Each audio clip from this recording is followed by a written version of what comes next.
Okay, so begin by asking anybody know who this man is? Bernard Hofstein, philanthropist of note, a multi-millionaire, making his fortune manufacturing pipes. He had the largest pipe factory in America in his day, Mastercraft Pipes, and he was a supporter of many different institutions, Asian Torah, Osameach, Chaim, JCT, and others. And if you come to Jerusalem, you'll see there's many parks that actually are donated by he and his wife. And towards the end of his life, he went on to receive one of the highest honors that a person in Jerusalem can receive from the government, that of Yaakov Yerushalayim. Anybody interested to know how Mr. Hofstein made his fortune, what he felt was the secret to his wealth? So let's watch the following little clip.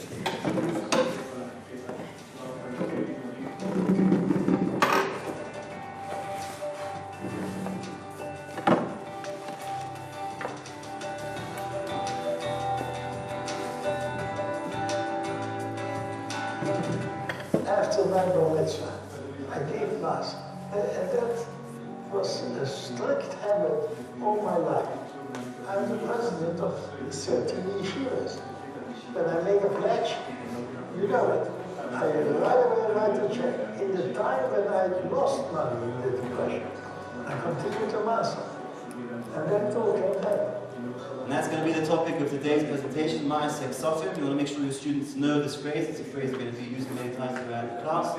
Right, so Ma'aseh comes to the word Eser comes to the word 10, right? So Eser means, Ma'aseh means a tenth, and Ksofim comes from the word Kesef, money. So Ma'aseh Ksofim means giving a tenth of your income, of your earnings to charity.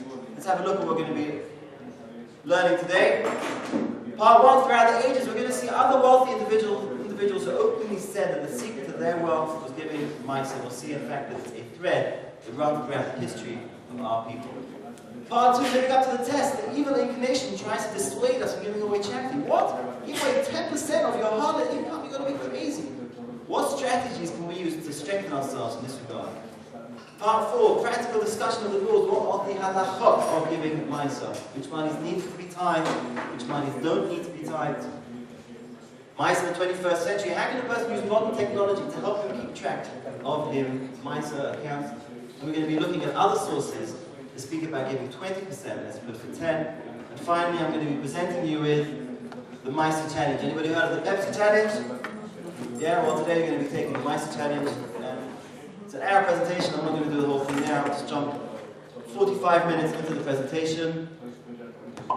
Until this point, we've been discussing giving 10% time and time again. Now we introduce the concept of 20%. Read what the Code of Jewish Law, the Shulchan Aruch, tells us is the correct amount to give. Share this amount of charity to give. If a person is financially capable, you should give as much as the poor people need. You get about 10%, you get about 20%, just give whatever they need. However, if you're not that well off, you should give up to 1/5 of your wealth. That is the ideal level. And 1/10 is middle bainis. Considered an average fulfillment. Any less than that is considered to be stingy. Okay, so these two levels, 10 and 20%, mentioned in the sages. And we have 4 special guests who have come in today to show us that both these levels of giving, 10 and 20%, that are mentioned in the sages, are actually alluded to in the word tzedakah. Anybody familiar with this? No? Okay. I need those who are good with gematriyot to help over here. Okay, how much is kuf worth? 100, excellent. If we take away 10% from 100, how much are we left with? Fantastic. And Sunny's worth? Excellent. Hay is worth how much? 5. Brilliant. Good English as well. And if you take away 1/5 of 5, how much are you left with? 4. And Dalet is worth? 4. You see that the letters of the words of Dakar actually allude to the 2 levels, 10 and 20% mentioned in Chazal. You like that one? Yeah, well, there's more. Take a look now at the letters reorganized, and I need somebody to tell me what is so interesting about these 4 letters. Besides the check, right? Some people write away the check. Okay, anything else? Consecutive, excellent, right? Visual clue. Alphabet Gimel, Dalet, and Hey. Tzadik, Kuf, Resh, Shin, Tov. They follow one another in the alphabet. And this, says the Maharal, alludes to the fact that just like the letters of tzedakah are close to one another in the alphabet. When we give tzedakah to one another, we strengthen that close bond that exists between all of us. All brothers, all part of one nation, and that is alluded to by the letters of the word tzedakah also being brothers, so to speak, in the alphabet. You like that one? Yeah. Well, there's more. I need please the real mathematicians to tell me the gematria of the whole word tzedakah. 199. Excellent. Now, what is so unique about 199? Yes, it's 1 less than 200, and 2 less than 200, and 1 and 3 less than 200, and 2. Very good. Anything else? So let me rephrase the question. Who decides who and who cannot accept tzedakah? Where in the writings of the sages, where in Chazal is a definition of a poor man? Says the Mishnah in Peah, Perek Mishnah Chet, somebody who has 200 zuz, and that's how much he needed to live on in ancient times. He's not entitled to receive gifts from the poor. We see that anybody who has any less than 200 zuz, he has 199, he can accept tzedakah. Big round of applause for our four special contestants. This is not my genius, this is the genius of the Maharal, Mesilas Olam, Mesilas Tzedakah. And if you take a look inside, you'll see it has many, many more allusions. I've only had time to share with you 3, but if you look inside, he explains what happens if you look at the word tzedakah from the left and from the right, and how the tzadi contains a yud, and how the kuf points downwards. And it's mind-boggling to think what the Maharal has done. All he has done is taken one word in the Torah, one word, and shown how much wisdom is contained in one word of the Holy Torah. We have an inkling. Can we possibly fathom how much wisdom is contained every word of the Torah. Okay, fine. So that was a 5-minute demo of one of the presentations. And you see for yourselves, it's material that you are using. I wasn't on the screen over here. You are using every single word I'm saying. There's an instructions guide. I even have some student workbooks for a couple of them, colorful student workbooks that kids can fill in, multiple choice, short answers after they've learned material. And what can I tell you? The same kids who are not interested in anything I have to say, any Torah, suddenly are fascinated because, as I said, you're one of them, you're talking their language. Okay, fine. Next benefit of using multimedia, by the way, if anybody has any questions as I'm going along, please don't hesitate, I'm more than happy to take any questions. The second benefit I have found in using multimedia is the clarity that it gives in the topic that you're trying to relate. For this, we're going to take 2 examples. First, fill in. Actually, I have this one in Spanish. 1 second.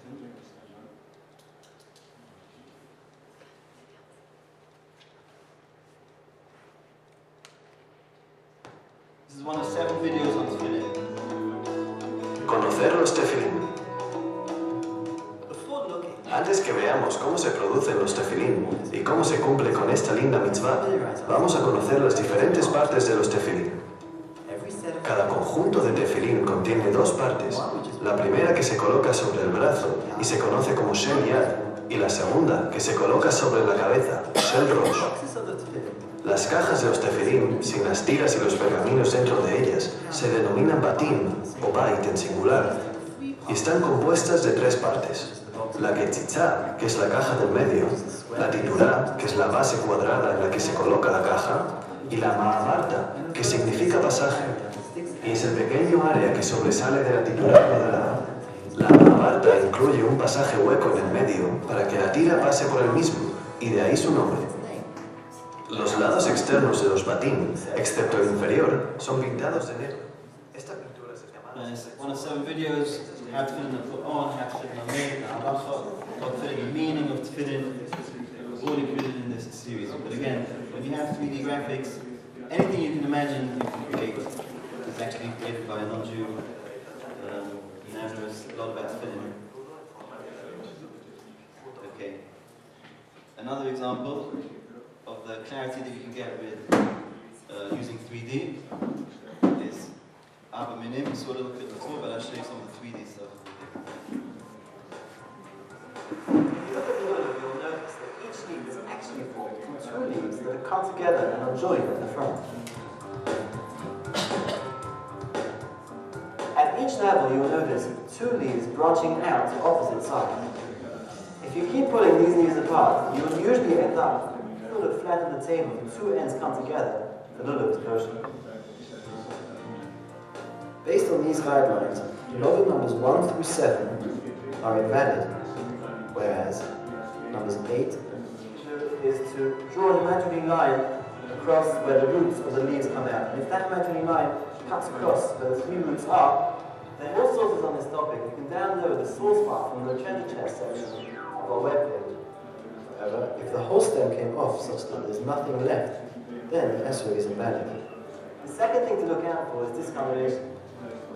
And here there are two things to consider. First of all, color. Okay? A third advantage of using multimedia is you can arouse the emotions using video and images. You can get people's emotions going. For this, I'm going to share with you a presentation on Pirkei Avot. It's called Success. And again, in our presentation, I'm going to speak about 10 times the speed that I recommend the teacher speaks, or that I would usually speak when giving the class, and we'll cover it in about 5 minutes. Okay, ready? So, show of hands, please. Any animal lovers in the audience? No? No?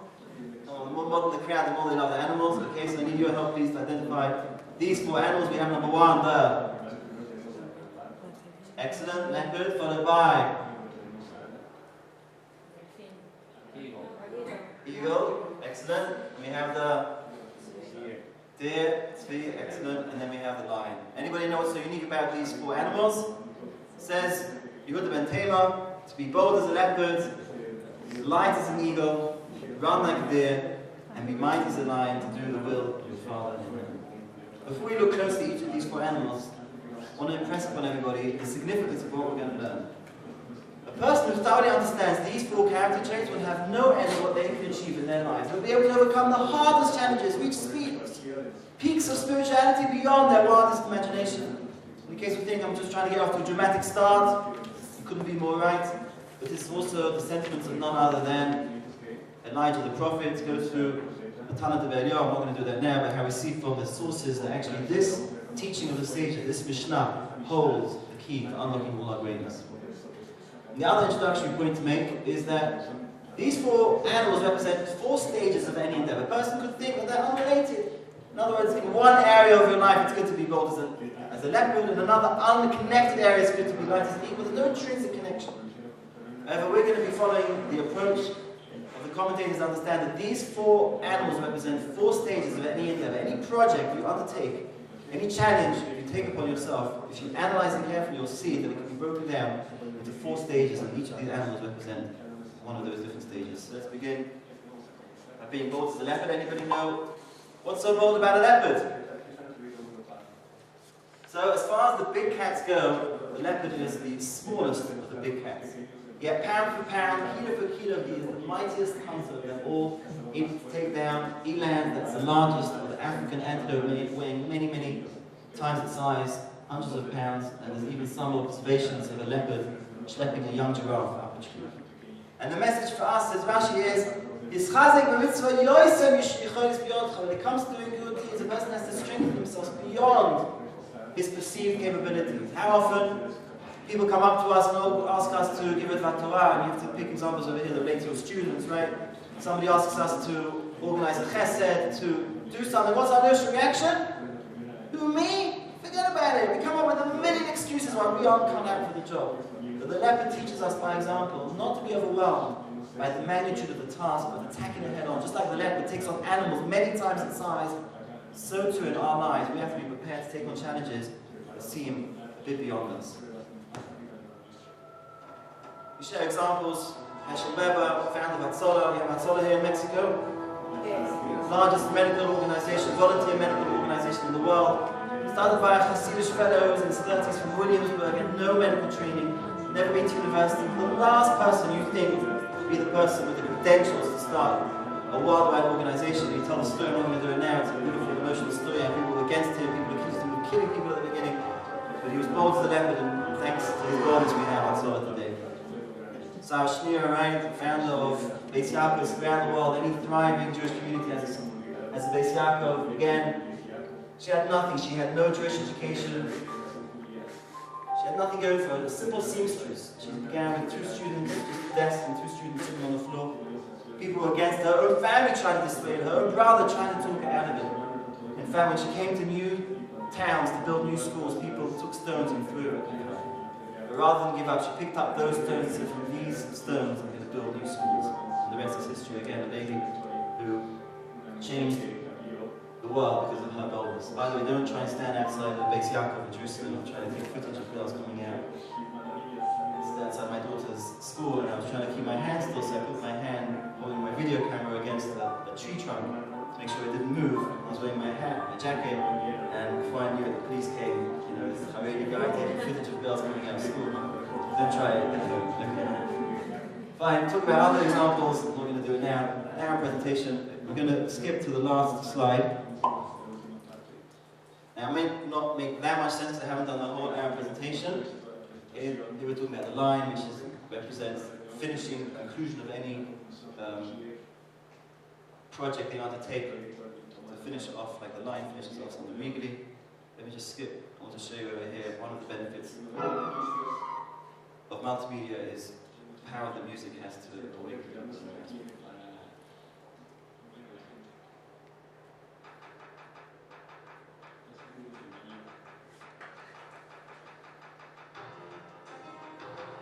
Each one of us, every person in this room has capabilities beyond your wildest imagination.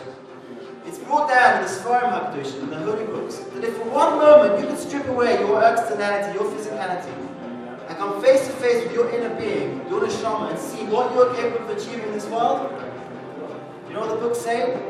They say that your drop dead so great would be your shock at realizing your potential in this world, what you can achieve.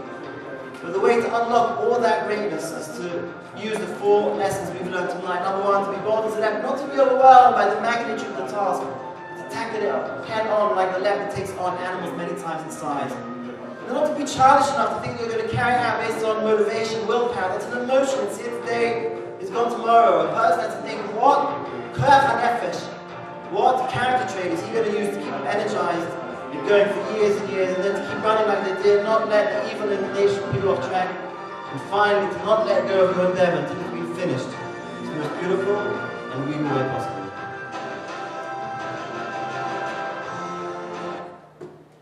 Comments, questions? Okay, fine. So that was the 4th advantage. Another advantage is use of humor. We saw that in how it came across in the cartoon before. But let me show you the kashrus material. This is 5 hours worth of teaching material. You can see over here the graphics is aimed at younger kids, but I've given this to professionals, Bali children in their 20s. And I just said, excuse the graphics, it's a bit kiddie, but the content they love just as much. So here we have Professor Crumblycorn. Each of these headings over here is a whole class into itself. So you have 1, 2, 3, 4, 5 classes. Begin by pointing out that the first mitzvah in the Torah is actually a positive command. Hashem wants us to enjoy this world, right? We have certain guidelines, certain regulations under which circumstances we can enjoy this world. Discuss if it's better to give reasons for the mitzvah, or maybe not. Maybe it's better just to follow God's will blindly without thinking. Stop over here and you can have discussion. By the way, the beauty of this material, as opposed to the self-running videos, which is running all the time, here, the software, you're in charge. Okay? Every slide only goes when you click the button. So you're in charge. You want to stop over here, you want to take discussion, you want to add your own stories, your own jokes. It's up to you. It's very, very versatile. You can take the same presentation and stretch it out over 3 weeks. You can do it in one go. You're in charge of it. So here you'll have discussion. Is it better to give reasons for the mitzvah or not? Talk about why the commentators talk about the reason of the mitzvah as a ta'am ha-mitzvah. Right? Anybody know why? The reason is because the food, what's really the main part of the food is the nutrients, the minerals, the vitamins. That's what makes us grow, that's what makes us healthy. The function of the taste is only to make it more palatable, to make it easier to swallow. But that's not really the main part of the food. It's the same with the mitzvah. The main reason of a mitzvah, we can never possibly hope to understand God's reasons, for doing a mitzvah. An infinite being, how can we even hope to understand? But the reasons are called the ta'am, because they just give us a taste, they make it more interesting, more easier for us to do. So here you can have the kids come up with what they perceive as possible reasons for the mitzvah of kashrut, and it's about 4 or 5 common ones that kids come up with. Number one, the health benefits is an article from the Sunday Times, how even non-Jews are buying kosher food because they realize the benefits. Talk about the willpower that we gain when we control ourselves, how happiness, scientists have done studies and shows that when we have willpower, when we have self-control, that releases in our brains enzymes that actually makes us feel good about ourselves. Anybody familiar with the marshmallow test? Yeah? Okay. So for the rest of you who are not familiar with it, here's a video reconstruction of that test. This is done in the 1960s by psychologists.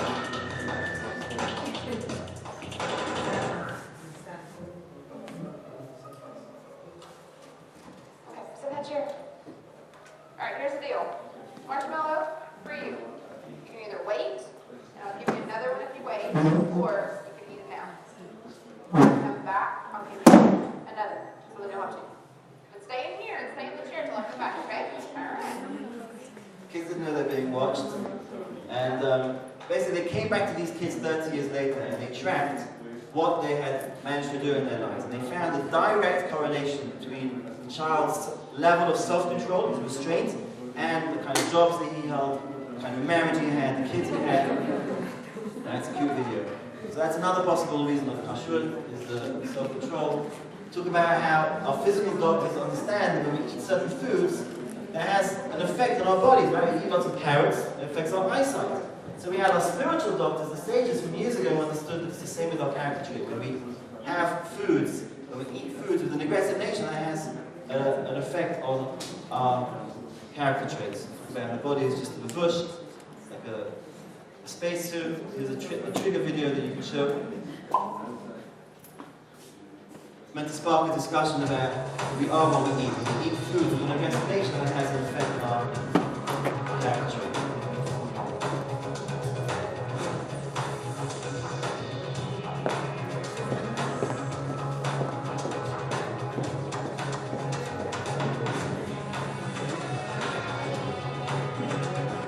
Okay? Anyhow, talk about the sensitivity that the Torah has to animals, how we have to have their rest, and how we can't plow an ox and a donkey together. And Bali Tosfos said the reason is because the ox shouldn't be jealous of the donkey when it sees it chewing its cud, etc. The donkey shouldn't be jealous of the ox when it sees it chewing its cud. Fine, that's all one class introduction. Then we have 9 animations. You saw a little bit of that before. I'll show you a little bit. We just talked about not being able to mix milk and meat. How far does it go? Can I use the same refrigerator? If I go to the refrigerator and I put a bottle of milk next to a bowl of chopped meat, are they kosher? Well, the answer is yes, because it's not mixed. Okay. What happens? It's a little trickier now. What happens if a piece of cold raw chicken, I accidentally put some milk on it? Oh my gosh! What do you do? I'll follow the process. I'm going to do this in the lab now, because I want to just follow it. Here's the chicken. I'm going over to the sink. I'm turning on the faucet, and I'm washing it off. I want you to see this again. I'm washing off the milk. That's it. Well, you might ask me, Professor Crumblycorn. Thank you. Yeah? What is the reason that we can just rinse it off? I thought now this is milk and meat put together. There's one essential ingredient missing here, and that is the gift of fire. As is illustrated by this enormous flame that I just accidentally turned on. Let me turn that off.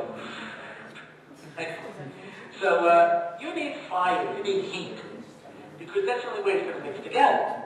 If you mix it together cold, it doesn't count, right? So if I cook it, or they're both already hot, I take a hot hamburger out of the oven and I put a piece of cheese on top of it so that it's hot. If it's heat, it's going to work. And there's going to be a transfer, right? So you see, we took this hot hamburger out of the oven and we put a piece of cheese on top of it. Don't try this at home. I just did it. I'm doing it for educational purposes because, frankly, I'm animated. So, I don't have to break this to you, those of you. I hate to break heart. I don't really exist. I don't like a cartoon character. Anyway. But each of these 9 animations has multiple choice questions at the end, so that's a whole other class, right? Getting to understand the basics of moving milk. Then it has 4 videos about the science of kosher animals. You saw that clip before, jumping in the water. There's one about fish, one about locusts, if you have strong stomachs. It's rather eat locusts, no? Okay. Then we have a whole section about vegetables and insects, right?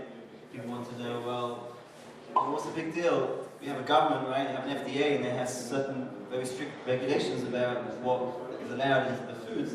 That's true, but it's to point out that according to the non-Jewish government authorities, you can have 40 strips and every 100 grams of asparagus, and 60 and 100 grams of broccoli. A video about. You seen this video? Yeah. I can't see anything. I look frustrated. You see it?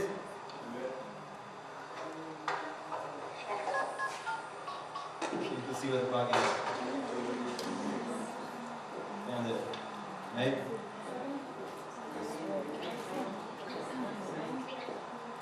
Is that on toothpick?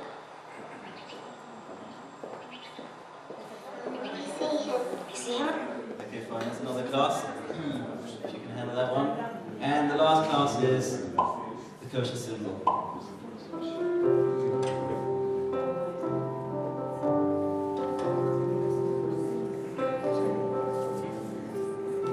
Dear Caroline, I was wondering, why must the food I eat be marked with a symbol on the package to make sure it's kosher? Can't I just read the ingredients? If it doesn't say pork, horse, or alligator, isn't that enough? And how does the kosher rabbis decide what to put the symbol on and what not? I really do want to understand, so thanks for your reply. Yours truly, Daniel. P.S. Is there anything wrong with eating French fries in a non-kosher restaurant? And many of the students might be wondering those questions, but we've been too embarrassed to ask. If I show you the video, you can say, have you ever wondered what Daniel's wondering? Well, it's good you came to today's class because we're going to be learning the answer to this. And basically introduced the idea that, 100 years ago, everything was cooked at home. Our mothers, our grandmothers cooked everything at home. You knew all the ingredients that were going into the food. Whereas nowadays, why is it that we have over 1,000 kashrus agencies around the world? It's because everything's commercialized. We have no idea what's going on behind the scenes in the factories. Certain products don't need to be listed. Right? Anti-froth, right? Doesn't have to be listed, but it could be a non-kosher ingredient. You have different colors. Again, I'm not going to do the whole class, a 5-hour curriculum over here. I just wanted to show you another benefit of using multimedia. Okay. Questions, comments, feedback? What more? Okay, fine. So let's look at another advantage, and that is you can take your students to parts of the world that you just can't do that by sitting in Mexico City, right? For example, you can take them to the Jerusalem Zoo like we saw before. I want to show you a couple of other examples. This is a video we just released last week.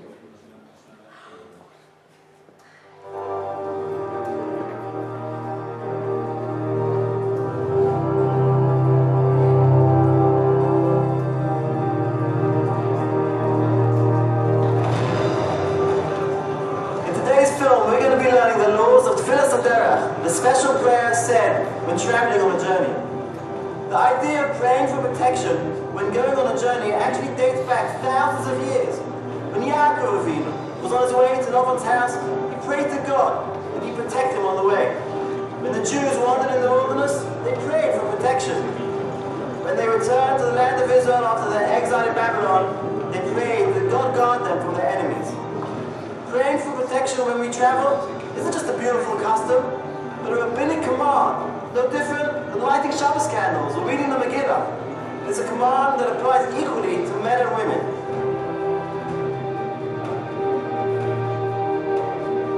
In the following video, we will learn which journeys warrant tefillah. Can you say for others? When should you say? And many of the other fascinating laws. Ready? Hold on tight as we begin our journey. That wasn't green screen, by the way. I was really on that boat, and we don't know what my 3-year-old boy felt about that. Okay, he was screaming down below. Okay, another example of taking your students to parts of the world that they just can't get to, sitting in Mexico, is Vidas Kelim video. And I have this actually in Spanish.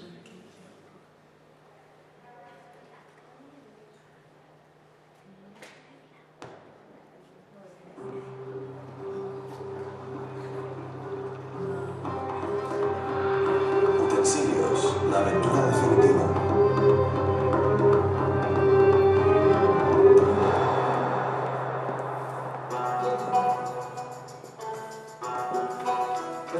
Varios kilómetros detrás mío se encuentra el extremo sur del río Jordán, donde desemboca el Mar Muerto.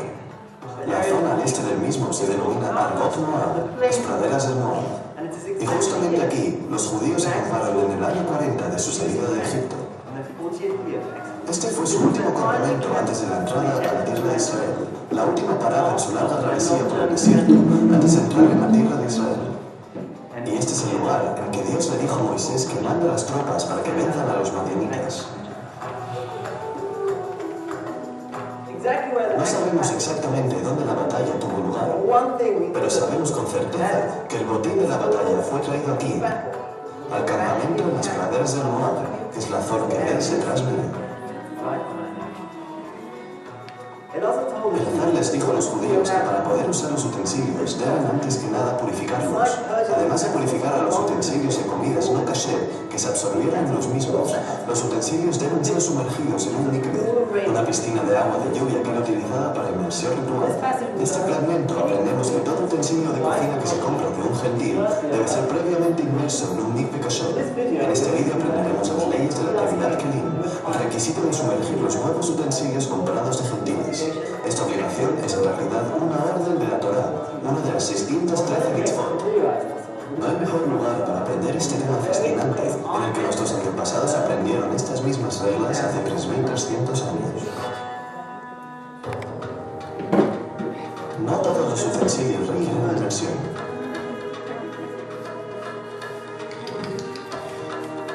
Los utensilios que deben ser sumergidos primero están fabricados de un cierto material y segundo se utilizan para una cierta función.